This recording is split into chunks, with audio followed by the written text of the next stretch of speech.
beautiful people. Welcome to day 1885 in a row of the MarkinsPires show. Let's hammer on another way. It is a rainy morning here in Connecticut. I'm not sure where you are, so make sure you pop in the screen where you are tuning in from. Welcome TikTok. Welcome Rumble. Welcome YouTube. Facebook, DLive, Twitch, Twitter, wherever the heck else we are. X, I guess that's what they call it instead of Twitter these days, but it still looks like Twitter most places when you try to connect it. Anyway, I hope you're doing well, and we are here to do the comedy news. Now, what does that entail? Essentially, what we do is scroll the news together here, and you guys can see the stories. All you have to do is comment, tell me what you think of them. We try to stay away from the political stuff. We try to stay away from anything that's going to be too controversial because, well, I think it's better if we could talk about things and laugh about things we could all connect on and all laugh at. So that's my goal here. This show is sponsored by The Beat Seat. The Beat Seat is the only drum in the world for guitar players. It is the only drum in the world that you could play with your entire body, with your hands and your feet at the same time. So pick one up at beatseat.rocks. Also, if you know anybody with autism, anybody with a special need of any kind, let them know about the Beat Seat. It's an extremely powerful sensory therapy drum. So check it out, beatseat.rocks. Harvey in the house. I got main girl here. Sid, we're doing it. I'm going to see on TikTok. We got some family and friends starting to show off with us. Who's here with me? Is Slipbot, how are you, my friend? And Jeepster doing it. Hope you guys will kick it with us on Rumble. Even YouTube. I mean, look, the YouTube channel is now demonetized. So this basically means that what we've feared for 5 years is true. They've always categorized my platform as harmful to their viewers, which is why we've never seen people join me when I'm live for 5 years in a row every day. We've never seen new people find my content because I've always been considered harmful. I have to laugh at that because it's the Twilight Zone description of this show. This show's here for us to connect. This show's here for us to have a laugh in a very, very depressing and negative world. This show is here to get into some real original music live in the moment every single day. So it is the antithesis of harmful. It is the complete opposite of harmful. So we are where we are. The question is, do we stay where we are where we know we're not wanted? Or do we go someplace where we potentially are wanted? So Rumble, welcome. I'm gonna click on the screen real quick and see if there's anybody on Rumble here with us yet. Let's see, are we live? Trying to see if I can get this to work over here. Let's check out Rumble. Why isn't it live? Did I not put it into the system? You know? If I didn't put it into the system, that's very interesting. Zabrowski. Something to live for. It's on. It's unable to connect. Zabrosk, I didn't connect Rumble before the show started. So we're here telling everybody to go to Rumble, and we're not even live on Rumble right now. Unbelievable. Is there any way I can adjust it? Usually you could go in there and adjust it. It's not letting me because I'm live. Unreal. Also, Restream needs to be connected again. How about that? Oh, goodness. That's for Twitch.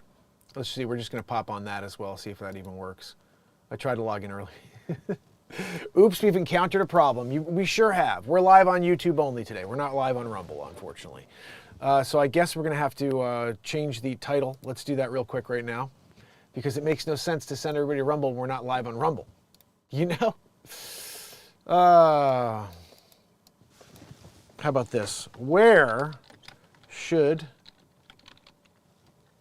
the new home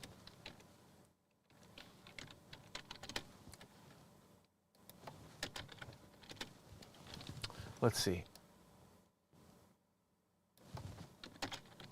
We'll do it this way.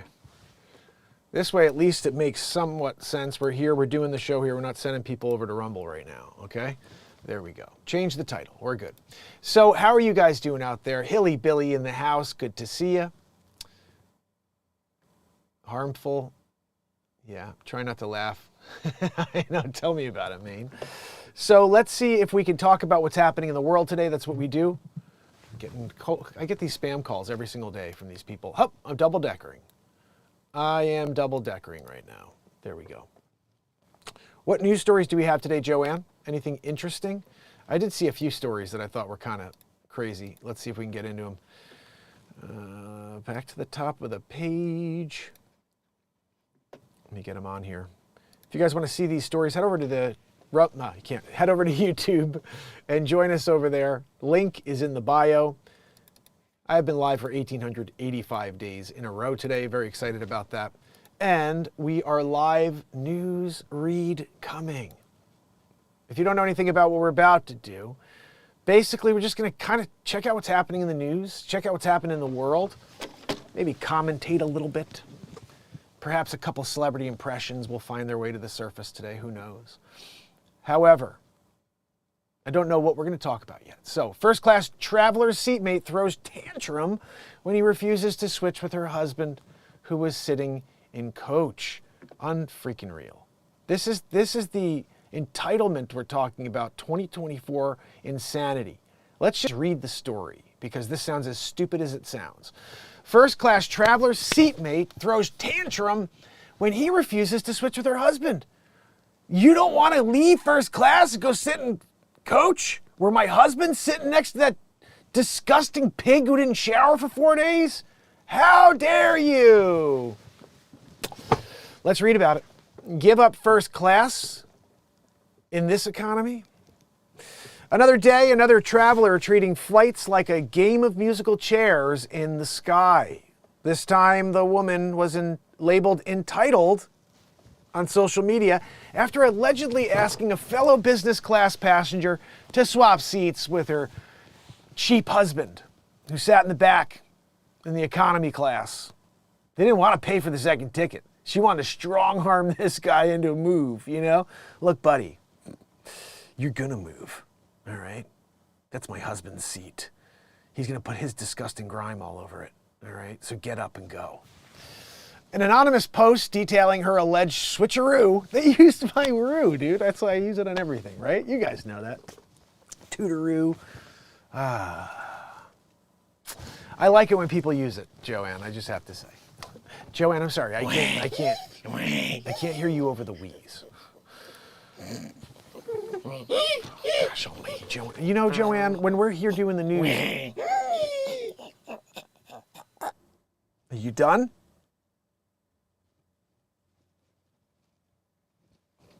Joanne, are you done? Right. Let's see what John Mayer's doing over here in the passenger seat. I'm still bewildered that someone would think this makes any sense at all. The original poster described while detailing the incident, which occurred aboard a flight from Toronto to Vancouver via an unspecified airline. The unidentified solo traveler said he was seated in business in the two-seat. They have like this pod configuration, if you guys haven't seen the way Toronto Air does it. And they were on a Boeing 787. However, his dreams of relaxing flight crashed and burned after his female neighbor asked him to switch seats with her sweaty, disgusting pig of a husband. I'm sorry. He's probably in great shape and wasn't sweating and disgusting like a pig. But he could have been, and that just makes it funnier, I think. I don't know. Assuming he was seated elsewhere in business class, the male passenger initially obliged, at which point the lady nonchalantly revealed he's back in 18C. He's back there with the chattel. They put him back there with like the pets. You're going back there with the pets. You got to actually pet, there's like a Shih Tzu back there that it's needing petting. And they need you to be the guy. Yeah? Because my husband can't anymore. He has an allergy to Shih Tzus. He also smells like, I don't know. We're not going to, that is subjective, some say. I had a nasal surgery, so I don't have to smell him anymore.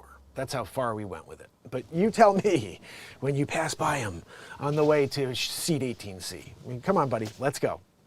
I'm sorry, what? You don't want to go sit in the chattel section? Let's see where this goes, guys. Oh, goodness. He subsequently declined the proposal. I'm sorry, ma'am. I won't be sitting in the chattel section, petting the Shih Tzu. Tell your husband to deal that he should have brought some of that medicine. You know, he should have known he's going to be in the chattel section. You guys booked the flight. I booked this seat right here. This is my seat.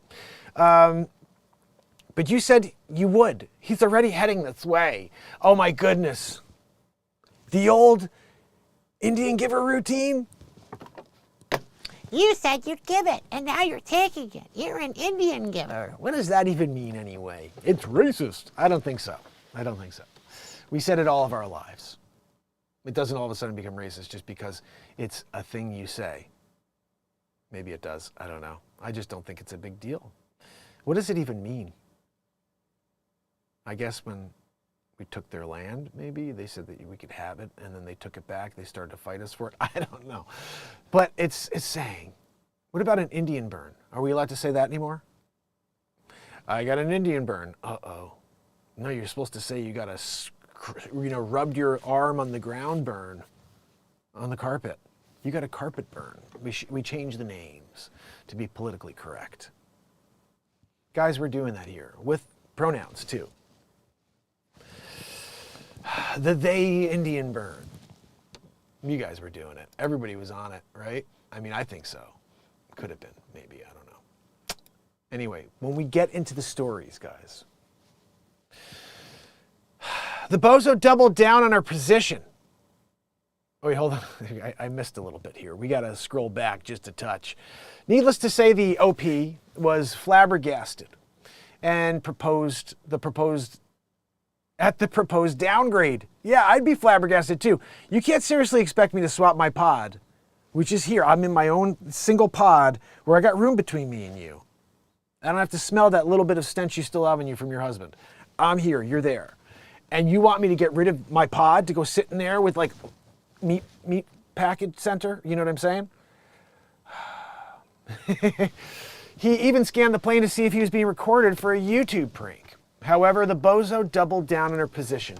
She argued that there was a big difference between his seat and her husband's, which was a bulkhead row and had plenty of legroom. Oh my goodness. As it turned out, the passenger and her husband had been seated in 18B and 18C, but for some reason, she'd been offered a free upgrade to business class. Oh my goodness. Listen to this. Guys, are we kidding on this one? As it turned out, the passenger, this lady, and her husband had been seated in 18B and C already. They were there in 18B and C. And she was offered a free upgrade to business class. That's why it wasn't that he bought the cheap ticket. They both bought a cheap ticket. I'm not saying that they're nothing cheap in 2024, but I'm saying she bought the economy class ticket with him, 18B and C. And then she's trying to kick the guy out who spent $1,500 on his ticket. You said you'd move. You got legroom. You get the freaking hell out of here, lady. We offer you a free upgrade. We want it back. We're doing an Indian give. What? I'm sorry? You're not okay with that term? You know what? We're here at Spirit Airlines. You know? Oh my goodness. Who's here with me? Heidi, how are you? Thanks so much for kicking it with me here on TikTok. I hope you'll kick it with us on YouTube in the chat. The link is in the bio. It looks better. Anyway, you can see these news stories as I scroll through them. And I appreciate you allowing me to read the comedy news for you, which is what we're attempting to do here on a daily, every morning at 9 a.m. Oh my goodness. That's what, oh wait, okay.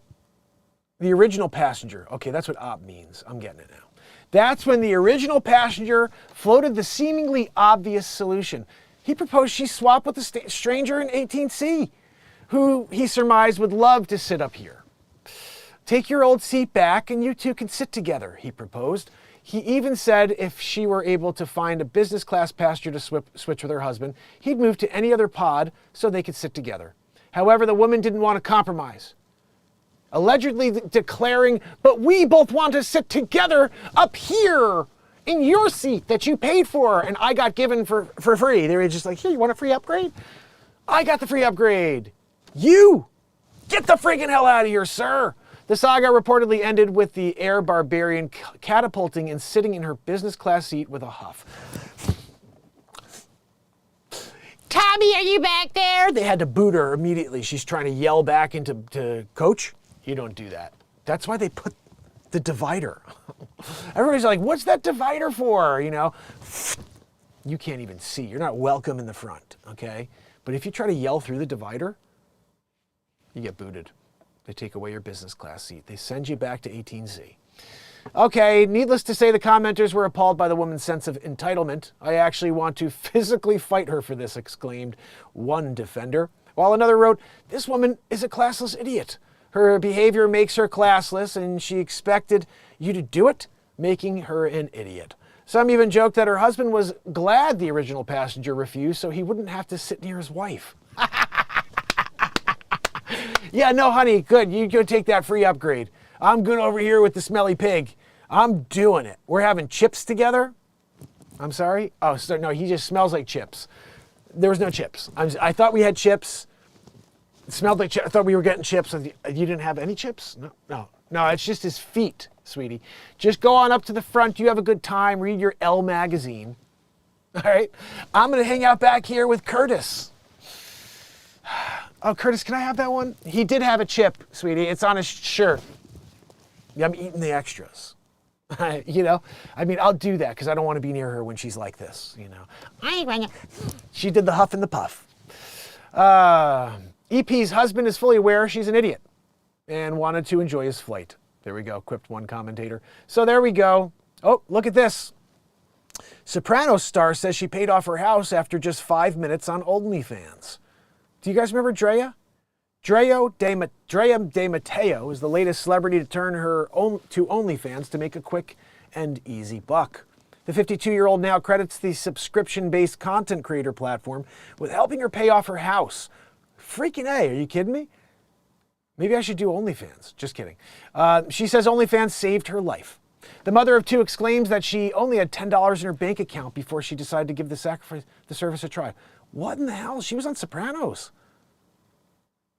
This is what scares me most about this life we live.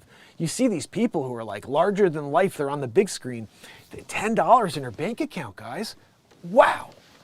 So she decided to give the service a try after her refusal to get bugabooed for the CV left her out of work. Well, does it sound familiar? Further complicating her financial situation, De Matteo says she ran out of money to care for a parent with dementia. This is a freaking heartbreaking story. It saved us. OnlyFans saved my life 100%. I can't believe I'm saying that, but it really did save us. She told the Daily Mail in an exclusive email this week, anybody that wants to condemn me and put me down, go for it. I just hope you never find yourself in the position I was in to take care of 2 little kids. De Matteo shares a son and daughter with her former partner, musician Shooter Jenkins. Wow. They put me into foreclosure and my house had flooded. Gosh, this story is like ridiculous. You could make a movie out of this. So I was trying to sell the house quickly before they took it.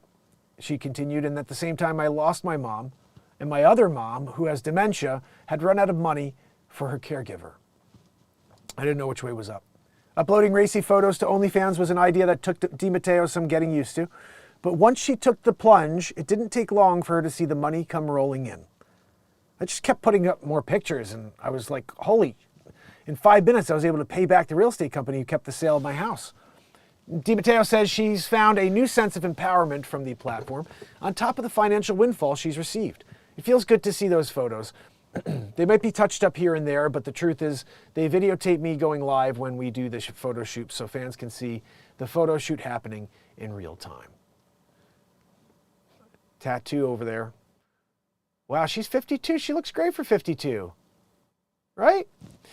44,000 likes. I guess that's a real platform over there. De Matteo it's not worth noting, it also spent about hold on a second.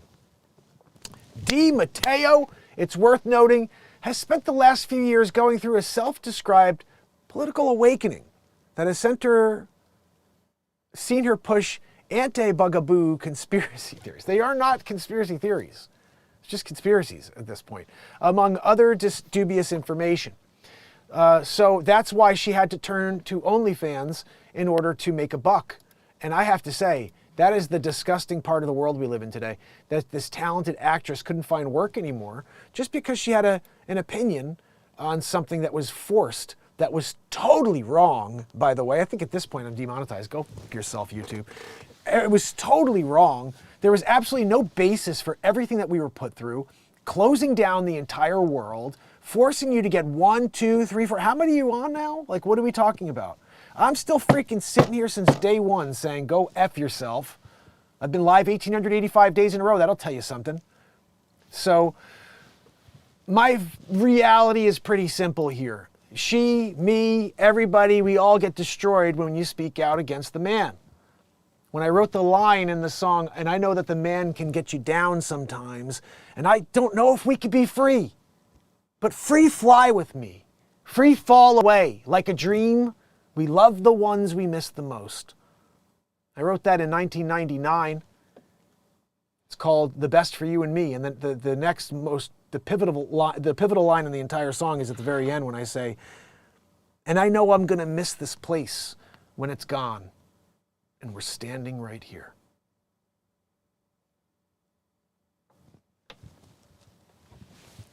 That's where we are. I miss the place. I miss everything.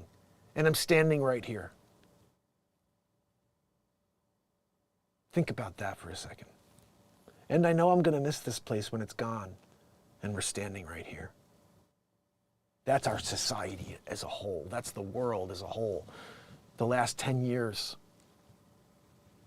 Destruction of humanity, destruction of the United States way of life, which is prosper and do good on each other and to lift each other up. This entire hatred and division that we're living through is the most disgusting thing I've ever seen in my life. That's why I try to put on a show here of positivity that's talking about funny stories, because I just don't understand it. I just don't understand it. I miss the place that I was, and I'm still standing there. It's gone though, everything. It's all gone. All the stuff I loved, everything that was great about the world is gone. And not everything, but a lot of it. I can't even do a show. I have to specifically do certain things in order to not trigger people. And I'm putting on a show that's like a half of what I really want it to be. I want to be the show I used to be, which I say anything I want to say. And if you don't like it, maybe that's why they didn't come back, but if you don't like it, you don't like it. But the reality is I have to do this other thing. It's the only way it works. And the reason why it's the only way that works is because nobody wants to hear me complain either. Nobody wants to hear complainers. So I don't want to complain. I do want to point out, though, that like everything we see is just like Twilight Zone, Truman Show. It just reeks of something bigger than us. And so I'll keep doing this. I'm just going to keep showing up, keep it as clean and optimistic and comedic as possible. Music will be flowing every single day like it does.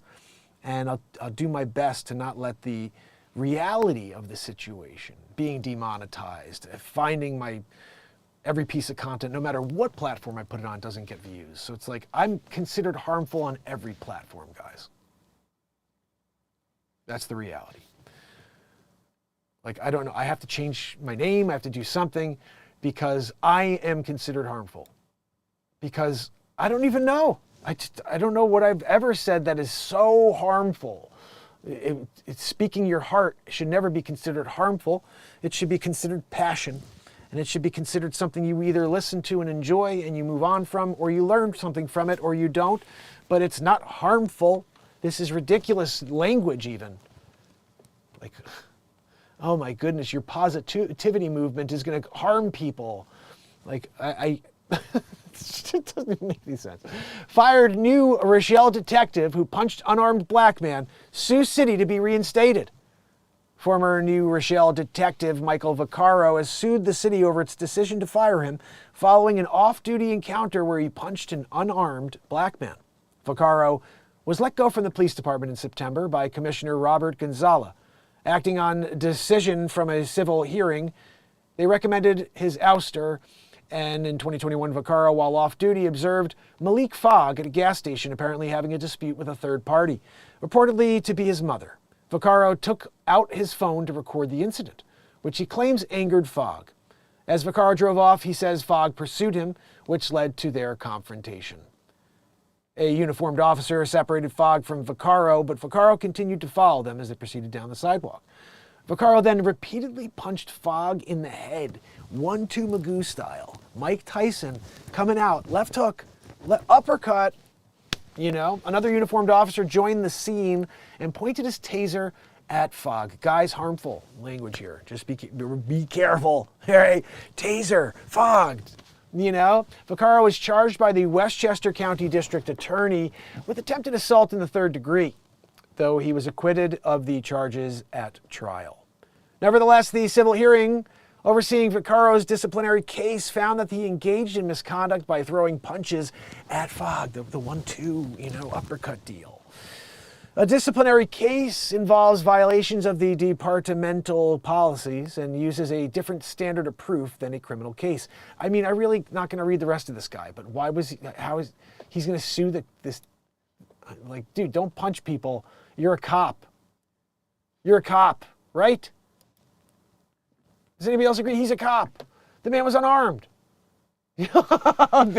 Hilly Billy, yeah, I guess he could have punched back. Malik could have done, throw him the fog punch, we call it. The fog punch is when you come up with this and you give someone the double decker, like you go right into the belly. It's like, I blocked the face punch, but you didn't get the belly punch. And when you go down like that, uppercut, Mike Tyson, Sometimes when you're in it and you're like heavyweight champion on the other side of the ring looking at you, and you got to somehow duck and move. Stick and move, too. You're ducking and moving, you're sticking and moving.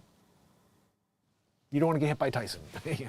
They say it's like getting hit by a Mack truck. That's what they actually said. It's funny, when I was a kid, they used to say, and this is another weird thing, because I remember we did this. They said, if getting hit by Mike Tyson is like spinning around 23 times, and then trying to see where you are. And we did this, we were like 9 years old, and we were all like spinning 23 times. I fell, and I was like, I get it. I didn't get the punch in the face feeling, which is much worse. But I did get that feeling, I understand. Now you're like dazed, See people like wandering around, falling over on this, you're like, what's wrong with that guy? Got punched by Tyson. Don Lemonhead. Billowing smoke engulfs Texas as wildfires intensify. Look at that. Whoa, unreal. Let's see, Bling Bling Bishop. What do we got here? Lamar Whitehead, the Bling Bling Bishop. His fraud trial starts as feds say he swindled parishioners. I love these stories. This guy looks exactly like Horace Grant. Did you win like the three-peat with the Bulls, six in a row? What did you do? Horace Grant style right there. Brooklyn's Bling Bishop, Lamar Whitehead, abused his parishioners' trust and lied about having the key to the city. From his pal mayor, Eric Adams, to pad his wallet with stolen cash and his closet with Louis Vuitton. Federal prosecutors alleged Monday in their opening statements, guys, during this trial, you'll learn that the defendant was trusted by many in his community. He was the bishop of a small town in Brooklyn and self-described businessman. I don't know if that's the way this is a New York trial here. So I think it'd be more like, during this trial, you're going to learn that this defendant was trusted by many in this community. He was the bishop of the small church in Brooklyn. All right? And a self-described businessman. This guy, he was a friend to Mayor Rick Adams. They were doing the paddle tennis and pickleball. That was Assistant General Jessica Greenwood who said that. Dead on, by the way. If you go and watch the YouTube of her saying that, it's exactly what she sounds like. With the tone, too. She transitioned. The defendant abused the trust by lying again and again. He lied about how much money he had. He lied about his business plans, and he lied about having influence with powerful people. All with the goal of getting money and property to fund his extravagant lifestyle. Louis Vuitton, guys, he's wearing it while he's out there. He's the Bling Bling Bishop. Whitehead, 47, is accused of wire fraud, extortion, and related offenses in a December 2022 case. Carrying a potential decades-long sentence, he pleaded not guilty to all charges. Greenwood told jurors they'd hear witness testimony regarding Whitehead and see documents laying to 3 separate schemes targeting an elderly single mother of one of Whitehead's parishioners, a money-lending company, and a Bronx businessman. Dick Fauci. Hold on a minute. Sonny! Sonny! You still here? You got the cough? Sonny, where's that Pastor Whitehead? He still owes me the vig. I'm here at my table. I'm at my table. You're over there with the cough. Sonny, give him a call. You tell Whitehead, get over here with my vig. It ain't right. What's that? Oh, thank you, Gino. Express. Gino, I got my express. Where's the biscotte? I need a biscotte to dipperoo in the express. Sonny, Gino, he brought me express to bring me the biscotte. What? You know, I know, Sonny. Sonny, I can't hear you through the cough cup. Maybe put the cough cup down. And then we have a conversation about Whitehead. You know he still owes me the vig. Oh, thank you, Gino. For the biscotti, I'm gonna dip a biscotte into my espresso. What? Drip dry. Sonny! Right, Sonny? Oh, goodness. Guys, when you're doing it, you're doing it. That's one of my original characters. His name is Dick Fauci. And yes, that biscotte and espresso was delicious. A little better than my coffee. You know, this is just a regular coffee, you know, beans, you know, you do the bean and grind deal, you got the coffee. But that was an espresso from Italy. Squeezed from the beans of an Italian roaster. They're in Sicily. I'm in Italy again. You guys ever heard that song? That's freaking crazy. I wrote a song as Dick Fauci. Two, actually. How Dare You song and I'm in Italy again, which is called the El Facciarato. El Facciarato could be one of the funniest music songs ever created. Fauci raps. I'm in Italy again. Hold on, oh mama. Oh, goodness. It's about 18 minutes long, though. It should have been 5 minutes. I should have cut it and just put the best in. But there's a lot of good stuff, so whatever. Anyway, guys, the defendant convinced this woman who had spent a career working as a nurse to give him $90,000 of her life savings. Gosh almighty! He promised to use the money to buy a fixer-upper that he would renovate for her and live in. And she believed the defendant, a man who, by the time he became a mentor and spiritual advisor to her son.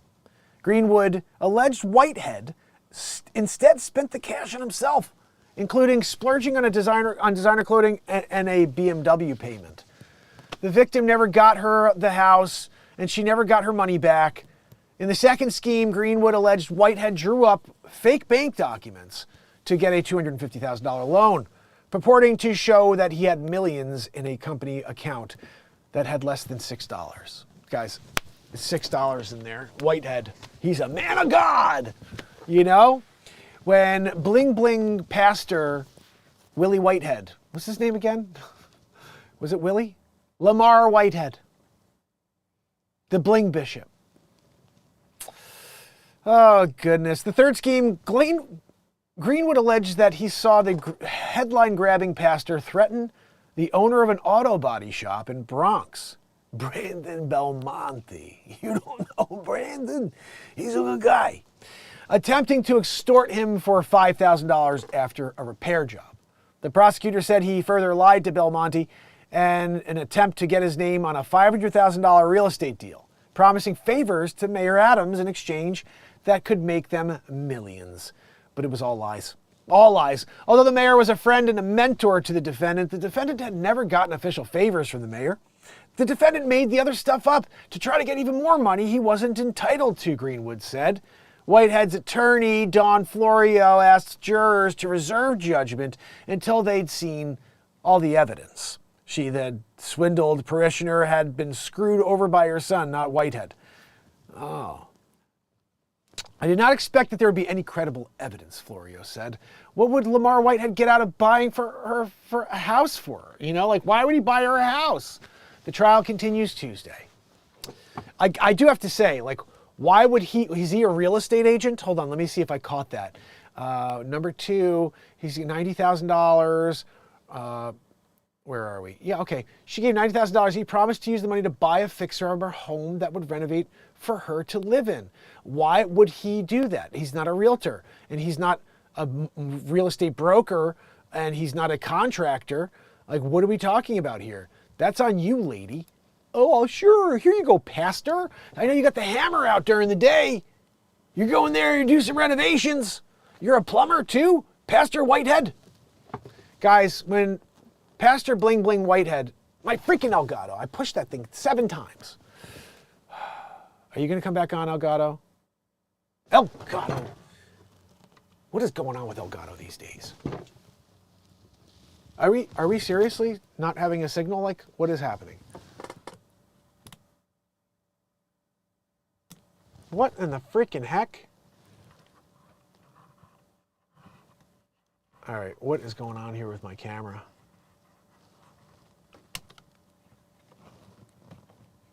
This is so weird. Come on, dude, are you kidding me? I don't know why my camera's not working all of a sudden. So, what the hell do we do?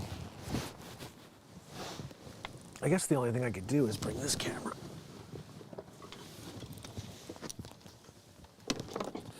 All right, I guess this is what we're doing for the rest of this, whatever the hell this is. Let me see. Very interesting. My camera just shot out. Like, I don't even know why.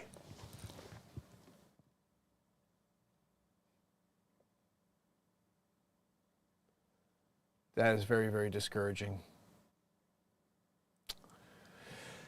Oh, goodness. Right in the middle of the feed. Right in the middle of it all. Nope, that didn't work either. No. Come on.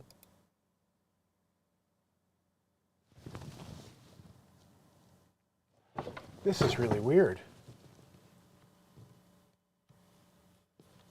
Why is my camera not working, guys? This is like a real issue, especially because all this stuff's going down. Like, I can't go buy a new freaking camera. What the hell? What in the freaking heck? This is so weird. I pushed the button 98 times. Nothing's working.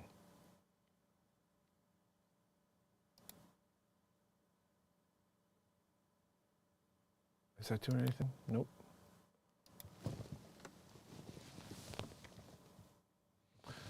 I don't know what to say, guys. I got no freaking camera right now. Nothing. I guess we're doing voiceover work today. We're doing voiceover work. Unreal. Yeah, I don't know why, but my camera stopped working. Let me try something else. I'm going to try to put a battery in and see if that does anything. Let's see. I hope this is not a broken camera. Like, that would really be upsetting to me. It's like a new camera. All right, let's see. All right, that worked. Okay, so there's something wrong with the power cable, I guess. Don't know why the hell that just went bad for no reason at all. Everything has gone totally crazy today, totally wrong. We're not on Rumble. I was trying to go live on Rumble and tell everybody to go to Rumble. My camera just died for no reason at all. And yeah, we're demonetized now. So it's like all these weird things are going on. But I would say, no, yeah, maybe, I don't know what, it's actually it's like a power adapter that I use, so I don't have to use batteries for my camera. And you plug it right in. It could have perhaps gone bad, which I've never seen before, but you never know. I mean, this is it. It's kind of attached to a wire. It's the same size as my battery. It's actually a little warm though. Anyway. It could be the Elgato. Yeah, the Elgato is basically the way you could take a digital camera, like a really nice HD Canon camera or a Nikon, and run it into your computer to have a awesome camera instead of just like a, you know, a digital computer HD camera, like a webcam. I started the show at the very beginning. I was using webcams, and from there we graduated to this at some point, which it's not. Graduated to this at some point, was just my camera for about maybe a year and a half, until I graduated to the Canon R6 Mark II. And as a guy who does a lot of comedy and a lot of live music and in the moment creation, I've always been, I guess I would say, focused on the quality since the beginning of this experience of playing music. My first guitar I bought was this beater red guitar. It was the only one I could afford at the time. It's somewhere in the studio here. And it was a crap guitar.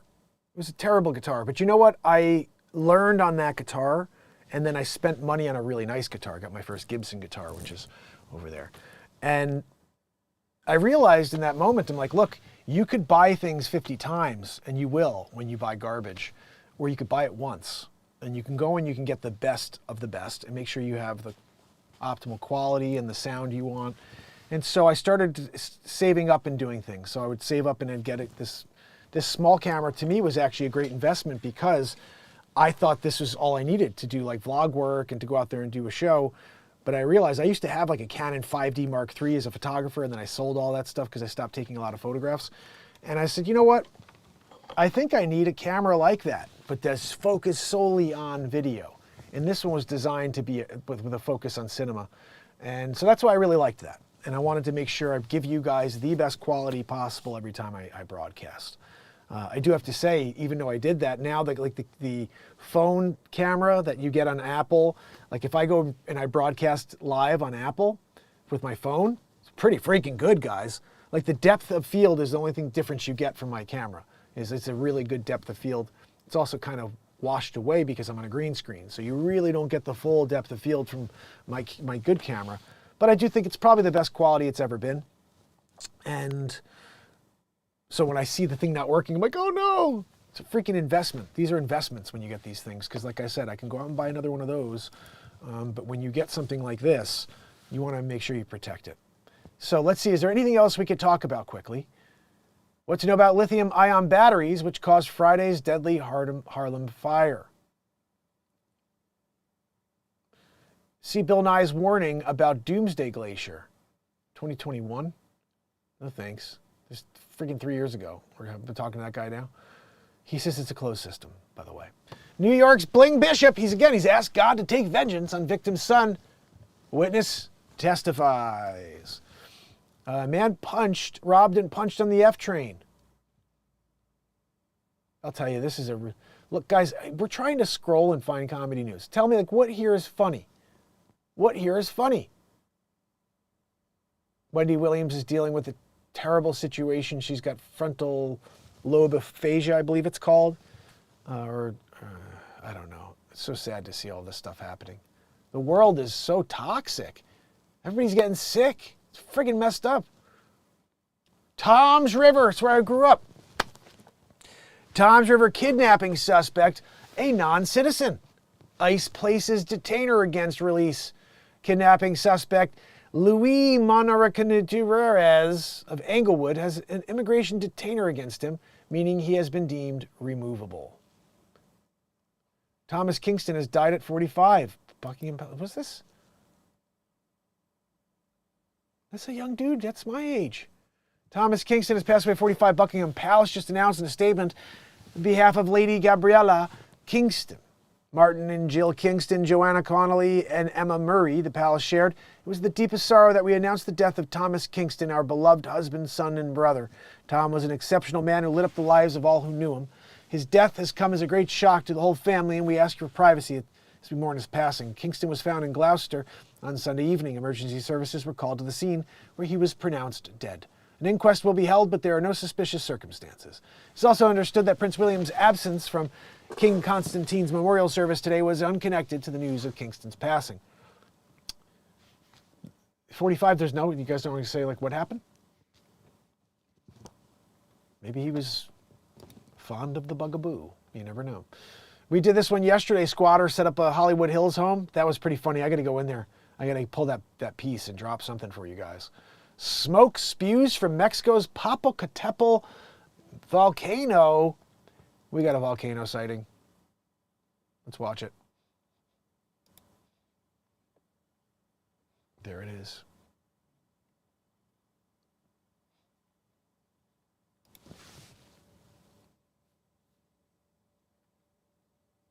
We don't have any audio? Like, what are we doing over here? No audio? I guess not. Let's go put this in there.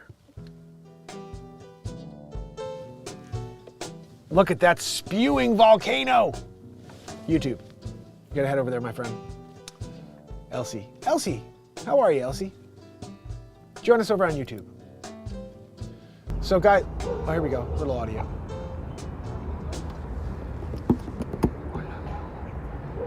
Look at that plume.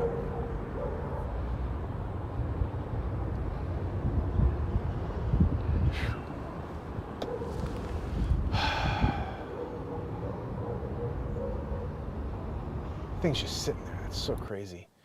I'll tell you, so much going on in the world today. It's really, really scary. I think we got enough. Clark sets scoring record in the best way. Caitlin Clark, go big or go home, crew winds. Caitlin Clark setting the Division I women's scoring record with Zora Megan reflecting. Let's see. She shot it from like deep. Oh, I got to see that. Hold on, that was nasty. This girl's awesome. Recovered by Gabby Marshall. Here comes Clark. How will she go for history? What? What? So she knows. She knows her next points. She gets the record. Most points in history, and this is what she does. I gotta see that again. That was insane. Steph Curry, I heard this before. Recovered by Gabby Marshall. Here comes Clark. How will she go for history? What in the freaking hell? Caitlin Clark, that's amazing. 5 out of the 8 points. All-time leading scorer in women's college basketball. Good for her. Gotta get another look at. She said she wanted to get it from the logo. Caitlin Clark on a mission. The most Caitlin Clark way to get a bucket. What is nasty? That's just nasty right there. You know, like, oh, what the hell? Like, what a ridiculous basketball player. She just pulls up and just drops it from like 50, like 40. That was ridiculous right there. Got to give it to her. So, guys, oh, what the hell is this? I didn't tip a pizzeria for our slices. Here's how they got revenge and why I'm never going back. A pizza needed the last laugh. Needed. See that little pun? An unsatisfied Salt Lake City area diner has incited a hometown backlash after griping online that a local pizzeria intentionally burnt their slices because they did not leave a tip. An anonymous Reddit user alleged that the parlor, which has customers sign credit card receipts with a tip line before getting their food, saw one of its workers behave maliciously when no gratuity was inscribed on the receipt.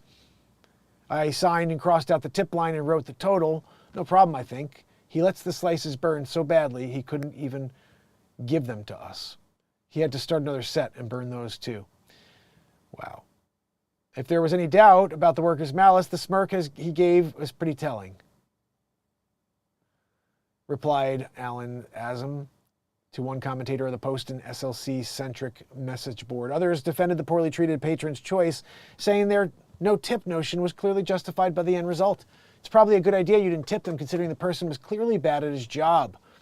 Like, I would have eaten that. Right? I'd eat the freaking hell out of that. That looks like a good slice of pizza right there. I don't know. I think it's another intentional complaining, right? Like, tell me that's not a delicious looking slice right there. I mean, maybe it's because I'm starving right now and I haven't eaten yet this morning. That could very well be the reason why that a pizza looks delicious to me. I want to just grab it right now and just take a bite. Can you just grab a little bite of the pizza? You guys mind real quick? I mean, I probably shouldn't eat while I'm live. I get it. You guys don't want to sit there and watch me eat, but I'm taking a freaking bite, you know? Like, see, I'm thinking, you know, if I could just jump all over that pizza right now, I wouldn't be complaining. They burnt it. I like it burnt. You know, what do you want it? Like, oh, I want it to be loose. So I pick it up, it's floppy. You want a floppy pizza, lady? But he was looking really malicious because he made my pizza floppy. I'd be doing the opposite. I go in there and it's a floppy pizza, and it's not even crispy at all, and I go and I grab it, and the cheese falls off. It's all over my foot now. I wore flip-flops, and now all of a sudden I got third-degree burns, you know? And you want that. You want the one with the flopperoo. I want to get a crispy, I smack it on the table, it shatters in 80 pieces. You're cracking it into Triscuit pieces. You know, it's just like you cut the inside of your mouth. That's how crispy it is. But you get the flavor that way, you know? Guys, just one bite, you know? My goodness. Guys, I know I should move this pizza off the screen, right? Because I'm just starving right now. And I think look at her. I don't like that pizza. It's too crispy. I want a flopperoo. So when I go to take one bite, all the cheese falls off of it. That's what I want. And then I'll give you a good review. Twilight Zone. You know, guys, we're in it. I think we're in it. I don't know. Could be we're in it. I think we're in it. Oh, goodness. So I hope you enjoyed the news segment for the day. Joanne, what did you do? You know, I was there and then I'm not. Oh.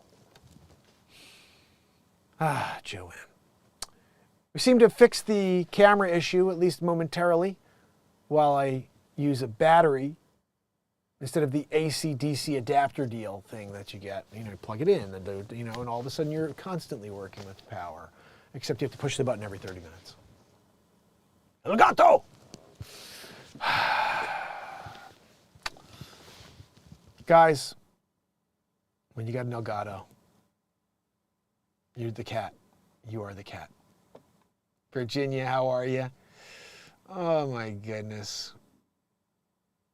You could build a drum for from like a 55-gallon barrel. Yeah, you could. I think you could build a drum out of anything, actually. Now that I build drums or build the beat seat, I think you could build a drum out of anything. I remember I played a concert in Austin, Texas, and after the show, my drummer didn't have a drum kit. He didn't have a beat seat, didn't have a percussion drum, didn't even have a cajon or a djembe, anything like that. And we're back at the hotel we were staying at, and I met this group called Lower Level. They're a hip-hop group from Austin, Texas, Houston, Texas. And we freaking hit it off with these guys. These guys were amazing. And we did this jam. I got it somewhere. I got to find this jam where I recorded it. And I used to record everything on mini discs. So I've got all these mini discs with all these live recordings of different things, me noodling around, playing with different people. And with Lower Level, they freestyled over one of my riffs, and it was freaking ridiculous. It was ridiculous. I remember it being so good. And then I even tried to add a little at the end because I'm brave. But they were unreal. It was like the coolest live. I mean, this is like pre-anything. It's pre-internet, really. I mean, it wasn't, but it was. There wasn't YouTube Lives. You didn't have any of that. This is 2000 and... see, what year was that? It was about 2000, actually. Maybe about 1999 or 2000. That's where it was. And I filmed all of this stuff. No, it had to be a little later than that. Hold on a second. My band, my first album came out 5 days before 9/11. I was promised a college tour, a distribution deal, and all of it fell in burned up in flames. It's amazing everything in my life, how this has all worked out. I was promised this college tour across the country, distribution deal, time at a studio by winning a Battle of the Bands. Played the Battle of the Bands with these two guys. I never played music on a stage before with a full drum kit. For about 2 months before this Battle of the Bands, 25 bands in Norwalk Beach, we played at this place called Ground Zero. This is really weird. I was playing music at a place called Ground Zero in South Norwalk. Every week. I was on like every Friday. And Dave and Jay, my bassist and drummer, would join me. And Jay would play bass, but Dave would play a cajon, or it's called a djembe. A djembe is it's like this one circular thing. Why is my freaking feed getting destroyed right now?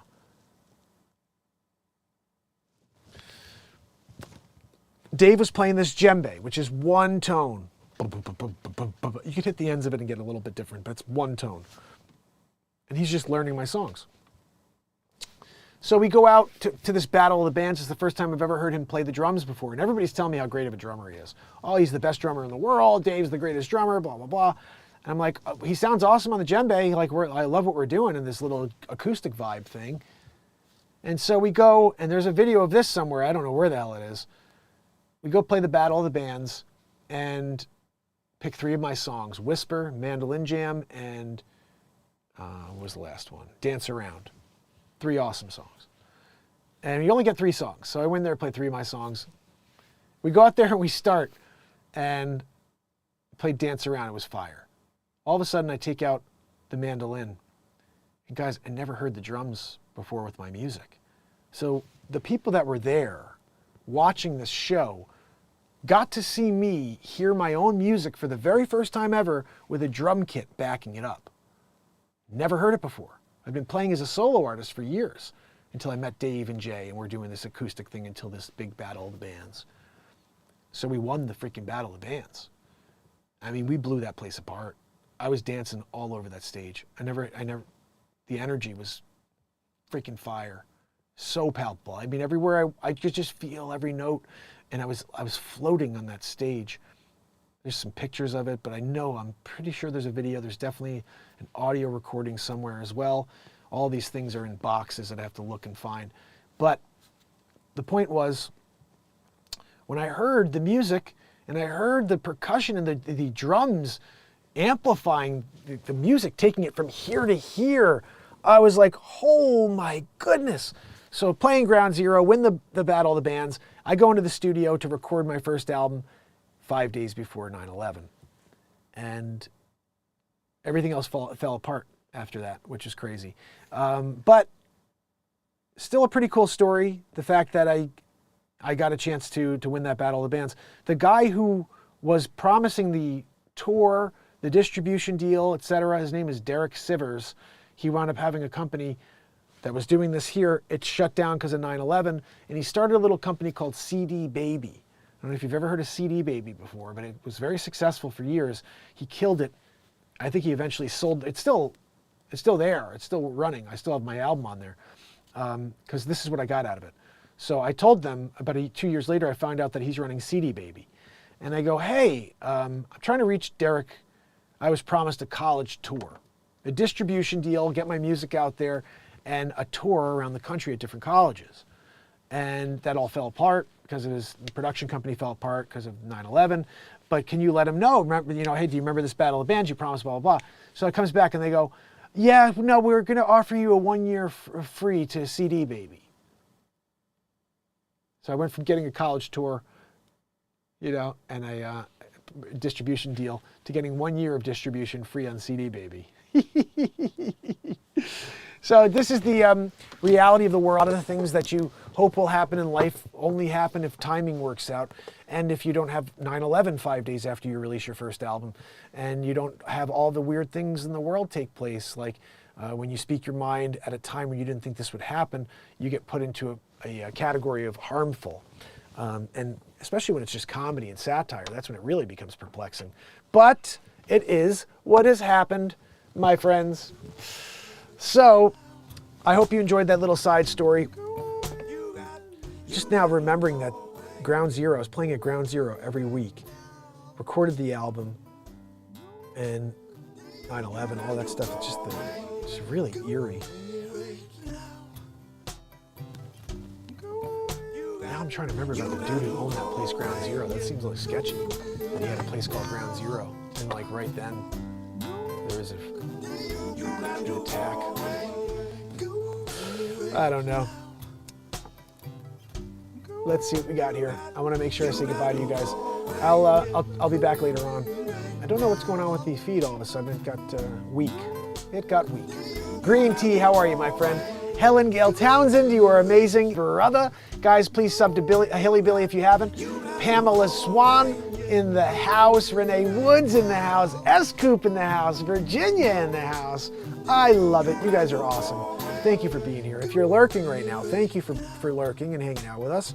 I'll make sure to get the Rumble feed up later. I hope we can start shifting, at least subscribing over on the Rumble feed, so you guys can at least be a part of whatever happens. I don't know, I'm gonna keep going live here. I mean, nothing's changed.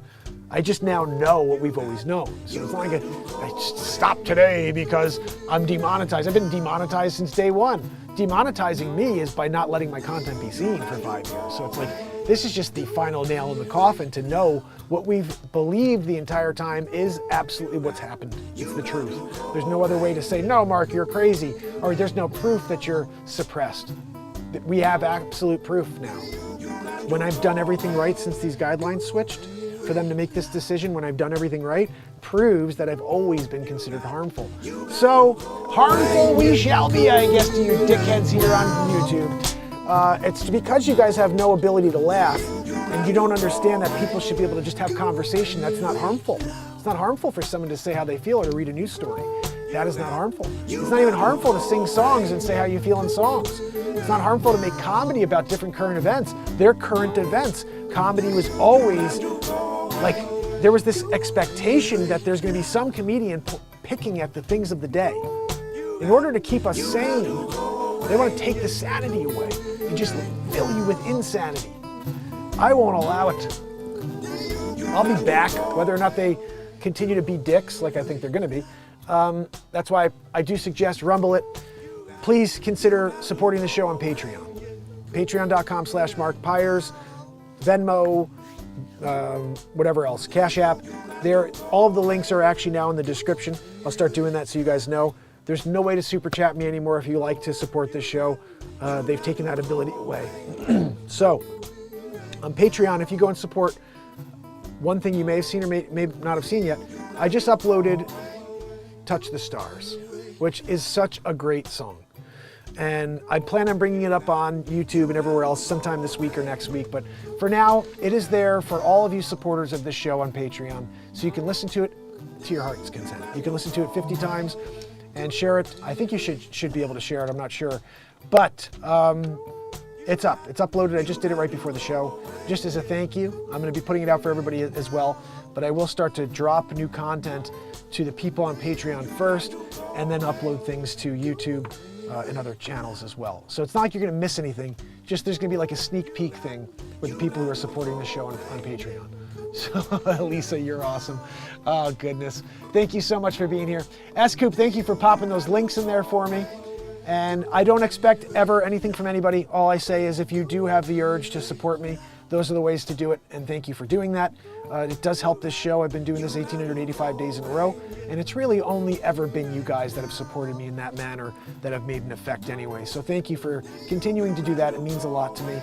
And I hope that this daily live creation and positivity show means a lot to you, because I'll continue doing it. And I hope to see you later on. So thank you. Thank you so much for being here. Until then, Joanne, would you like to say goodbye?